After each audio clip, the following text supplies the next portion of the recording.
First question. Did Hattie's vacation turn out the way she expected? Why or why not? My name is Hattie Margareta, and I am special. At least that's what my grandpa Nettie says. I spent 2 weeks with her this summer. I didn't want to go, but by the time I got back, I was glad I had. On the last day I was there, I found a hat in Grandma's attic. It was a magical hat. I am not making this up. It really was magical. When I got back, I told my friends, Tejas and Toris, what happened, but they said magic isn't real. Well, it is, and then they've been misformed and hoodwinked and bamboozled. I have proof that the hat was magical. The proof is in my diary. Special note. I'm not going to let you read that Tori forgot her gym shoes 3 times in a row last week, even though she has been misformed and hoodwinked and bamboozled. Tori would be so embarrassed if anyone knew she had gotten her first ever detention. Even she doesn't deserve that. Day 14. Sorry, Tetris and I had a summer off fame, but Ma, who probably has never had a summer vacation, told me tonight that I had to go to Grandma Nasty for 2 weeks. 2 weeks? It might as well be 2 years. Diary Day 28. Later, a lot later. I am back. All right, so I forgot my diary book. I forgot to pack my toothbrush too. 2 weeks went really fast. The last night before I flew home, Grandma Nettie cooked a special dinner, and I sat at the table. And my grandpa died when I was 3, but Grandpa Nettie always set a place for him.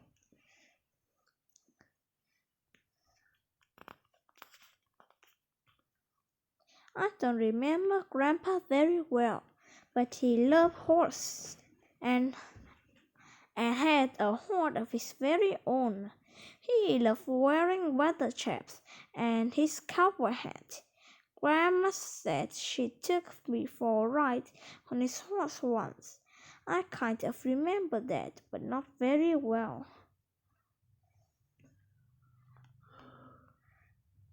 After dinner, we went into the living room and both of us read a book.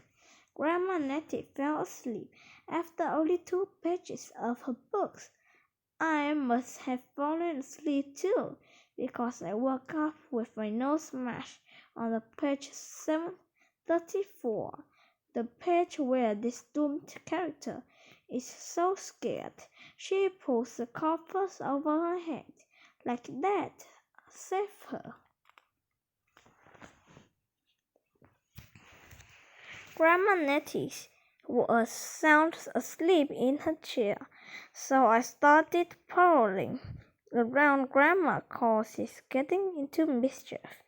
I called it prowling around. That's when I went up into the attic. In all the times I had been to Grandma's house, I never went up to the attic.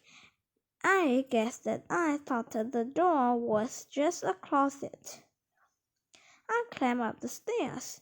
It was really spooky, just like the book I was reading. But I wasn't scared, not at all. The attic was empty, except for an old sweet stained cowboy hat just lying there in the middle of the floor. I don't know why I did it, but I put on the hat. Now this is the hard to believe part, but suddenly I wasn't in the attic anymore. I was standing in the middle of the grassy meadow. I heard the pounding of a horse's hoofs and turned around. Up hooped a man on a horse with a red bandana tied around his neck. His hair was blowing back, and he has a big smile on his face. The horse was so beautiful. It was gold-colored and had a golden mane and tail. It ran with head held head up high and is still snapping in the wind. The man raced stopped right to me and skidded to a stop. The horse suffered its hoof like it wanted to run some more. The man looked down at me, and as if it were possible, his smile seemed to grow even brighter. "Hi," he said. "You must be happy. You sure have grown." I didn't say anything. My heart was in my mouth. The man laughed. Not a mean laugh, but a low, happy laugh that made me feel good. He said he sure could use your hands. With that, he reached down and grabbed it. "This will do just fine," he said as he pulled it on. "Tell you what, I'll trade you." He pulled the bandana off his neck, reached down and tied it around my neck. "Isn't much," he said, "but when you wear it, you'll never forget me." He spun his horse, ready to ride away, but then he stopped. Then he reached into his shirt pocket and pulled out a picture. "Give this to your grandma. Tell her there's a note on the back." He squeezed his leg, and the horse slid into a gallop. Just like that, he was gone. And just like that, I woke up sitting on the couch with my book flopped over in my lap. My grandma woke up with a start. She looked over at me, smiling, and when her eyes got really big, "Where did you get that bandana?" she said. I reached up and grabbed at the ends of a red banana that was tied around my neck. It was then that I realized that I had the picture clenched in my right hand, and I unfolded it. The picture was of a handsome man sitting on a horse, gulped and handed it to my grandpa, who had big tears in her eyes. I could just barely make out of the writing on the back, which had said, "I loved you, Nettie, always have, always will." Well, I'm back now, and I wear the banana every day, so I won't forget. Teachers and tourists say my story is touching, but they're pretty sure it was really a dream. But who cares? They have just been misinformed and hoodwinked and bamboozled. My diary proves it. Anyways, we have agreed to disagree, and next week we're going on a fourth annual back to school picnic. I can't wait. Love, like Mark Ruder. Good job.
practice